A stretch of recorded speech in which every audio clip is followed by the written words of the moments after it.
వీధి కుక్కల నియంత్రణపై సుప్రీంకోర్టు చాలా కీలక వ్యాఖ్యలు చేసింది. పాఠశాలలు, కళాశాలలు, ఆసుపత్రులు, బస్సు, రైల్వే స్టేషన్ల వంటి బహిరంగ ప్రదేశాల్లో వీధి కుక్కలను తక్షణమే తొలగించాలంటూ గత నవంబర్ 25నిచ్చిన ఉత్తర్వులకు కట్టుబడి ఉన్నామంది. ఆ ఉత్తర్వులను మార్చడానికి వీల్లేదని అత్యున్నత న్యాయస్థానం నిరాకరించింది. జస్టిస్ సూర్యకాంత్, జస్టిస్ దీపాంకర్ దత్తాలతో కూడిన ధర్మాసనం ఈ స్పష్టమైన ఆదేశాలు జారీ చేసింది.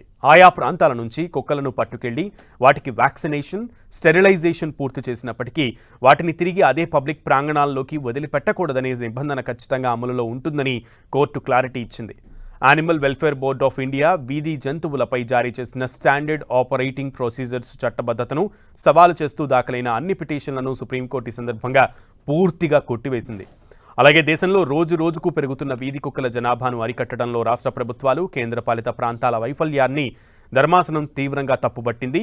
వీధి కుక్కల నియంత్రణకు అవసరమైన మౌలిక సదుపాయాలను కల్పించడంలో రాష్ట్ర ప్రభుత్వాలు నిరంతర ప్రయత్నాలు చేయడం లేదని న్యాయస్థానం అసంతృప్తి వ్యక్తం చేసింది. నిధుల కొరత, సరైన ప్లానింగ్ లేకపోవడం వల్లే ఈ సమస్య పెరుగుతోందని ధర్మాసనం అభిప్రాయపడింది. జంతువుల జనన నియంత్రణ రూల్స్ అమలు దేశవ్యాప్తంగా చాలా చోట్ల అస్తవ్యస్తంగా, అరకొర నిధులతో కేవలం అప్పుడప్పుడు మాత్రమే సాగుతోందని సుప్రీంకోర్టు వ్యాఖ్యానించింది.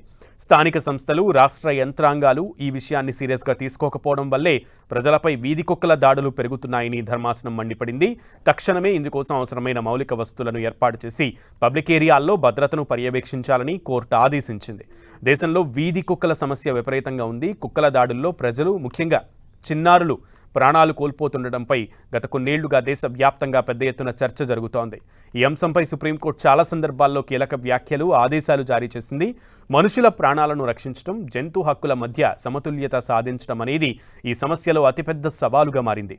కుక్కల దాడికి గురైన బాధితుల హక్కులను, వారి భద్రతను నిర్లక్ష్యం చేయలేం. కానీ జంతువులపై జాలి చూపించడం మంచిదే, కానీ మనుషుల ప్రాణాల రక్షణే దానికంటే ముఖ్యమైందని, కాబట్టి వీధి కుక్కల దాడుల్లో ప్రాణాలు కోల్పోవడం అనేది చాలా ఆందోళనకరమైన విషయమని, సాధారణ వీధి కుక్కలకు, పిచ్చి కుక్కలకు మధ్య తేడా గుర్తించాలి, ప్రమాదకరమైన కుక్కలను చట్టప్రకారం తొలగించేందుకు నిబంధనలు ఉన్నాయంటూ వీధి కుక్కలకు క్రమం తప్పకుండా ఆహారం పెట్టేవాళ్లు, ఆ కుక్కలు ఎవరిపైనా అయినా దాడి చేస్తే దానికి బాధ్యతను తీసుకోవాల్సి ఉంటుందని వ్యాఖ్యానించింది. బాధితుల వైద్య ఖర్చులను భరించాల్సి ఉంటుందని అభిప్రాయపడింది. అవసరమైతే వీధి కుక్కలకు ఆహారం పెట్టడానికి నిర్దేశిత ప్రాంతాలను కేటాయించాలని స్థానిక సంస్థలకు సూచించింది. వీధి కుక్కలను పూర్తిగా చంపేయడం సమస్యకు పరిష్కారం కాదనేది సుప్రీంకోర్టు అభిప్రాయం.